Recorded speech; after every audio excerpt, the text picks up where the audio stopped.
kjo lufta politike, po e quaj në thonjza mes partive, shpesherë ndoshta edhe kjo blokadë mendoj se lidhet pak a shumë edhe me pjesën e asaj se sa të lehtë do ta ketë qeveria e ardhshme, kushdo që tjetë ajo, ta menaxhoj situatën, përfshi këtu dialogun, ndryshimet në SBA, pra ardhjen e Trumpit në shtëpinë e bardhë,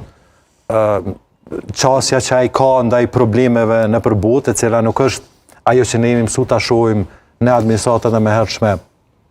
të SBA-s, sidomos kur bëhet fjalë për demokratët. Kështu që gjitha këto janë elemente që ndoshta po ta rrihej, po të kishte një vullnet politik që partitë vinë në një situatë që më të vërtetë të jenë gjendje të bëjnë një gjë të tillë. Unë e them me plot besim që do të ishte mirë që ndoshta kjo qeveri të kishte një mandat 4 vjeçar, pse jo? Që ndoshta ta mbyllte ciklin e bisedimit me Serbinë, ta zgjidhim një herë mirë çështjen e problemit me Serbinë, pse jo të ketë ecje tutje sa i përket proceseve integruese, e shumë çka tjetër, çka unë mendoj se do të kishte komplet tjetër jehon, po them, një qeveri e tillë, po në anën tjetër prap duhet kthehemi aty ku e nisëm në fillim. Është një ide e cila fatkeqësisht unë mendoj se mundësinë për të ndodhur i ka të vogla, por mos thënë nuk ekziston fare.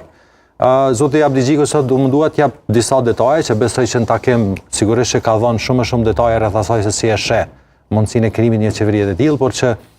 ai megjithatë kam përshtypjen se deri diku LDK-ja është duke u treguar realiste edhe në qëndrimet që ka sa i përket blokadës,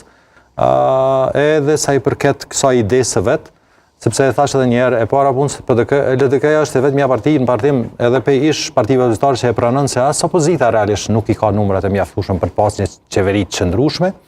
Në anën tjetër, LDK-ja është vetëm që nuk ka dalë për të thënë se nëse të vjen një kandidat tjetër ne do ta votojmë, kanë qenë konsistent në qëndrimin e tyre që ne nuk kemi vota për asnjë kandidat. Për cilin do po? Që e sjell vetëvendosja, pra janë pajtuar me idenë që janë partia e tretë dhe do qëndrojnë në opozitë. Në parim, gjitha këto mund duken,